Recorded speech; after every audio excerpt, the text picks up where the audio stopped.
कामयाब सिफारतकारी, नॉर्वे ने पाकिस्तान को नेशनल थ्रेट असेसमेंट लिस्ट से निकाल दिया। लिस्ट से निकालने का ऐलान नॉर्वे की पुलिस सिक्योरिटी सर्विस की रिपोर्ट में किया गया। गुज़श्ता कई साल से पाकिस्तान और बाज़ दीगर ममालिक को इस फहरिस्त में शामिल किया जा रहा था। लिस्ट में पाकिस्तान का नाम होने की वजह से पाकिस्तानी तुलबा और रिसर्चर्स को काफी मुश्किलात पेश आ रही थी।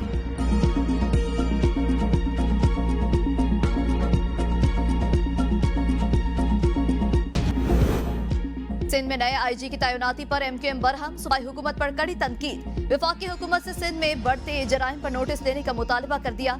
एमक्यूएम रहनुमा फैसल सब्जवारी और ख्वाजा इजहारुल हसन ने प्रेस कॉन्फ्रेंस में कहा, वज़ीर आला की मर्जी का आईजी तैनात होने के बाद कच्चे पक्के के डाकू शादियाने बजा रहे हैं। सिंध में अमन अमान की सूरत-ए-हाल ठीक नहीं। पहले कराची में शहरियों की लाशें गिरती थीं तो वफाक नोटिस लेता था, अब खामोशी क्यों?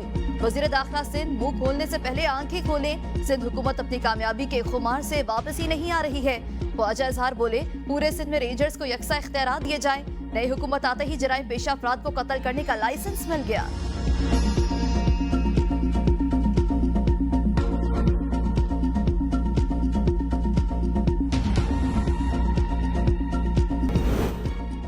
सदर ममलिकत आसिफ अली जरदारी का तुर्क सदर रजब तैयब एर्दोगान से टेलीफोनिक राबता, दो तरफा ताल्लुकात और बाहमी दिलचस्पी के अमूर पर तबादला ख्याल। सदर आसिफ अली जरदारी का मुख्तलिफ शोबों में दो तरफा ताल्लुकात मजीद मजबूत बनाने की जरूरत पर जोर। सदर ममलिकत ने तुर्क हम मनसब को ईद उल फितर की पेश की मुबारकबाद देते हुए इन्हें दौराए पाकिस्तान की दावत भी दी।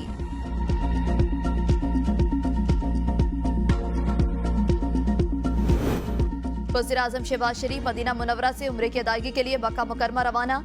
रोज़ा रसूल सल्लल्लाहु अलैहि वसल्लम पर हाजिरी, नवाफिल अदा किए। उम्मत मुस्लिमा और मुल्क और कौम की तरक्की और खुशहाली के लिए खुसूसी दुआएं की।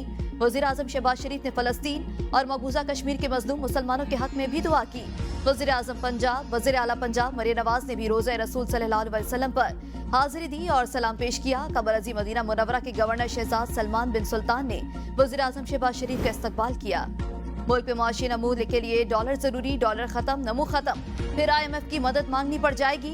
वज़ीर खजाना मोहम्मद औरंगजेब की गुफ्तगू, कहा डॉलर हो तो बाकी दुनिया से चीजें खरीद कर पाकिस्तान लाएं और इसे खर्च करें, माशी नमू बढ़ जाएगी। मौजूदा माली बहरान को बरामदात में इजाफे से हल किया जा सकता है।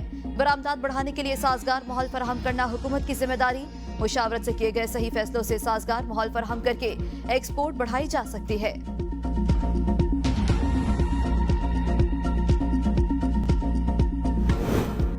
चीनी कंपनियों के वाजिबात अदायगी, वजारत तवानाई ने 48 अरब मांग लिए। गर्दिश कर्जा खत्म करने के लिए भी 100 अरब रुपए तलब। वजारत तवानाई ने सब्सिडी की मद में अगले माली साल के लिए 1000 अरब रुपए से जायद मांगे थे। CPEC मंसूबों की सब्सिडी इसका महज 4% बनती है। गुज़श्ता साल चीनी कंपनियों के वाजिबात की अदायगी के लिए 100 अरब रुपए मांगे थे। वजारत खजाना ने सिर्फ 48 अरब रुपए ही जारी किए थे। चीनी हुकाम ने भी गर्दिश कर्जों की रोकथाम के लिए हुकूमत पर दबाव डालना शुरू कर दिया।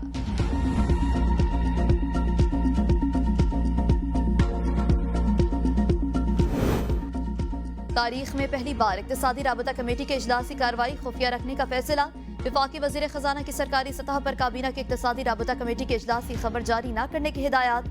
FBR ने भी अपने तमाम अफसरों और एहलकारों को किसी भी मामले पर मीडिया से बातचीत करने पर पाबंदी लगा दी। इदारे की कारकर्दगी और पॉलिसी फैसलों से मुतालिक अफसरों और एहलकारों को सोशल मीडिया पर पोस्ट करने से भी रोक दिया गया। निजकारी का अमल शुरू होते ही कौमी एयरलाइन संभल गई। PIA को 14 साल बाद 9 अरब रुपए ऑपरेटिंग मुनाफा होने का इंकशाफ। जनवरी से सितंबर 2023 तक आमदन 186 अरब रुपए से जायद रही। इसी अरसे के दौरान ऑपरेटिंग अखराजात 176 अरब रुपए से जायद रहे।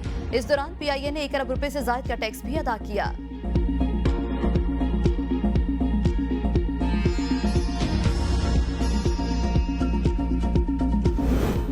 खाद बनाने वाली कंपनियां मुनाफाखोरी में मुलविस, सालाना 152 अरब रुपए की सब्सिडी के बावजूद किसान को सस्ती खाद न मिल सकी। खाद कंपनियां सब्सिडी हड़प कर गईं। हुकूमती सब्सिडी का मकसद किसानों को सस्ती खाद फराहम करना था। कंपनियों ने खाद सस्ती करने के बजाय महंगी फरोख्त की और 46% तक मुनाफा कमाती रही। खाद कारखानों के मालिकान से प्राइस फिक्सिंग पर वजाहत तलब। मुसाफकती कमीशन ऑफ पाकिस्तान ने यूरिया कंपनियों को शोकाज नोटिस जारी कर दिया। जुर्म साबित होने पर कम से कम 7.5 करोड़ रुपए जुर्माना हो सकता है। पहले इक़्तिदार में महंगाई का राज, हुक्मरानों ने भी चुप साध ली। सस्ते बाजार से भी अवाम बेजार। अशिया खरोनोश महंगी, सस्ते रमजान बाजारों में भी अशिया की कीमत आसमान से बातें करने लगी। ईरानी सेब 355 रुपए, अनार 480 रुपए, अमरूद 240 पे फरोख्त होने लगा। सब्जियों की भी ईद से पहले रेट हाई फाई। प्याज 1150 में 5 किलो, लहसुन 660 किलो में फरोख्त। इंतजामिया की कार्रवाई बराए नाम रही। यूनान कश्ती हादसा केस में बड़ी पेशरफ। फलरमान पुलिस ने यूनान कश्ती हादसे के मरकजी मुलजिम को आखिरकार ढूंढ निकाला। मुलजिम गिरफ्तार। मुलजिम यासिर के कब्जे से नाजायज असलहा बरामद। मुलजिम ने कश्ती मुतासरीन से लाखों रुपए बटोरे और उन्हें कश्ती में सवार कराया था।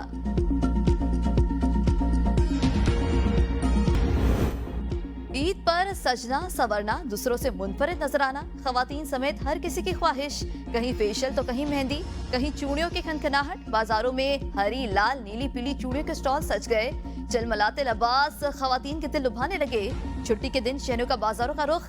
ईद की खरीदारी। दुकानदारों ने भी चीजों के दाम बढ़ा दिए।